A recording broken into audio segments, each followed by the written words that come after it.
Competition बढ़ रहा है तमाम चीज़ों में, तो कई चीज़ें जब अभिव्यक्ति पा रही हैं तो ऐसे में बहुत ज़्यादा फोकस की मांग भी शायद उचित नहीं है। लेकिन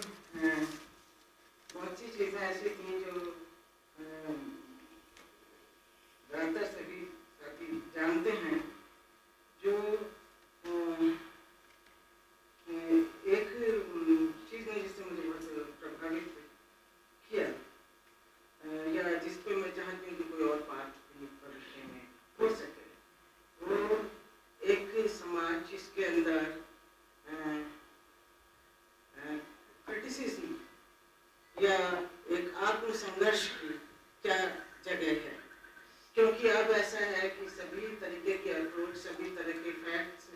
बहुत चीज़ें सब इंटरनेट पे उपलब्ध हैं, और ये जो बौद्धिक जो हमारे काम हैं,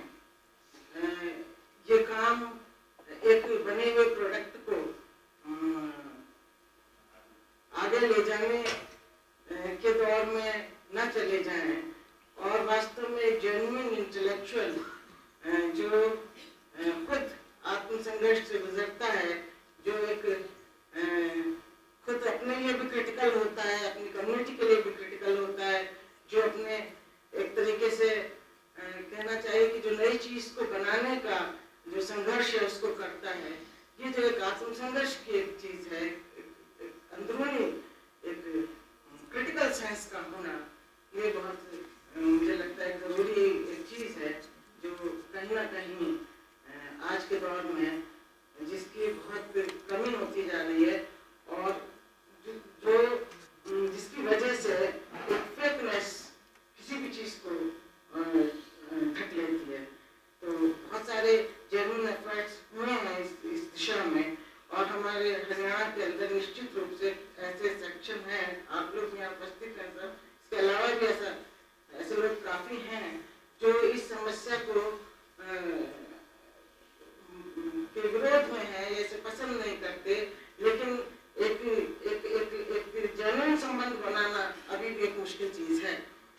और कंसिस्टेंट एक रिलेशन बनाना, क्योंकि इंस्टेंट विचार भी बहुत ज़्यादा आते हैं, और ख़ासतौर से जो हायर एजुकेशन के क्षेत्र हैं उसके अंदर बहुत शिक्षित लोगों के अंदर भी इसके ऊपर एकदम इंस्टेंट विचार आते हैं, और वो फिर बहुत तरह के होते हैं। तो कोई कंसिस्टेंट कोई ऐसी चीज़, कोई डिस्कोर्स, कोई आपसी संवाद वो कायम करना, वो इतना मतलब इसमें एक है दिक्कत। और एक चीज़ बस मैं और कहने समय की जो बात है कि जो ये समस्या है, ये है बहुत जटिल समस्या है, जैसे कई हमारे स्पीकर्स ने इसकी ओर ध्यान दिलाया कि बहुत सारे फैक्टर्स इसके अंदर हैं,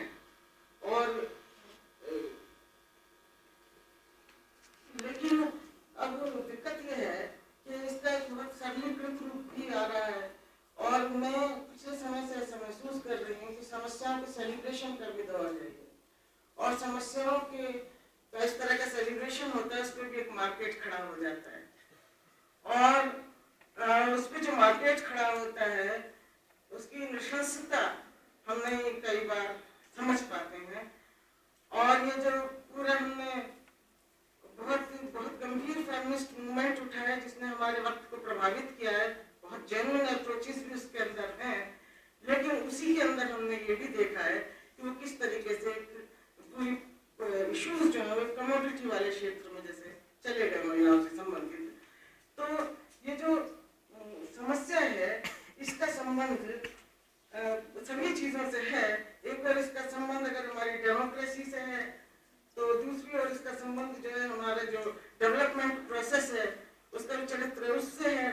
और इसका संबंध हमारी सामाजिक सांस्कृतिक चीज़ों से भी है। लेकिन जैसे यहाँ पे विचार आए उसमें एक महत्वपूर्ण बात ये थी कि पावरलेसनेस जो एक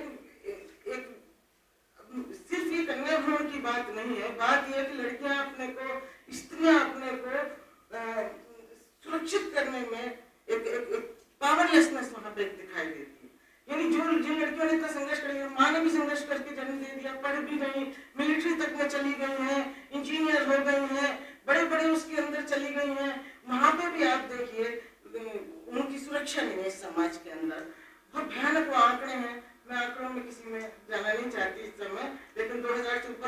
केवल दिल्ली के, और उसमें हाई स्ट्रेटा की लड़कियां भी हैं, और खेत मजदूर और उस तरीके की लड़कियों के साथ तो जो गुजरती है वो एक अलग कहानी, एक पूरी की पूरी है ही। तो इन हालात के अंदर मुझे ये जरूर लगता है कि जो पावरलेसनेस है महिलाओं की, इसको फोकस में लाना एक जरूरी बात है। और जब हम पावरलेसनेस को फोकस में लाते हैं तो हम ये नहीं कह रहे कि वो हम उसको कमजोर बताएं, यानी ये ऊपर से फेक सशक्तिकरण जो है इससे उसकी पावरलेसनेस छुप नहीं पा रही है। और केवल महिलाओं का सशक्तिकरण कैसे होगा, ये सवाल मैं अपनी टिप्पणी के रूप में रखना चाहती हूँ। केवल महिलाओं का सशक्तिकरण कैसे होगा जब पावरलेस लोगों की जो है वो उनका आबादियां बढ़ती जा रही हैं, जब वो एक मेन स्ट्रीम है उससे बाहर धकेला जा रहा है। भगदड़ का दृश्य जब हमारे समाज में और एवं दुनिया के स्तर पर है, यहाँ पे दुनिया ने कहीं भी देखा, अमेरिका जो एक सुपर पावर और वहाँ पे भी महिला प्रेसिडेंट होने का भी मैं वो देखती हूँ। तो ये जो एक केंद्र है, यानी जब अगर एक केंद्रीकरण पावर का बढ़ता जा रहा है, इकोनॉमी का केंद्रीकरण बढ़ता जा रहा है, कैपिटल का केंद्रीकरण बढ़ रहा है, तो उसके अंदर एक यक्ष प्रश्न है इस दौर का कि पावरलेस जो है वो उसकी पावर जो है वो कहाँ पर एग्जिस्ट करती है, और क्या महिलाएं जो है वो अकेले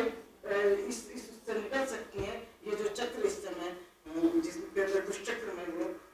है। बाकी मैं साहू जॉर्ज यहाँ बैठे हैं, कानूनी लड़ाई का भी एक निश्चित महत्व है, सामाजिक लड़ाई का भी एक निश्चित महत्व है, और इस कानूनी लड़ाई के अंदर हम समझते हैं। लेकिन अब एक वो आ गया, सुप्रीम कोर्ट की रूलिंग के बाद सरकारों ने जिस तरीके से जल्दी अपने भ्रूण हत्या के खिलाफ कार्यक्रमों को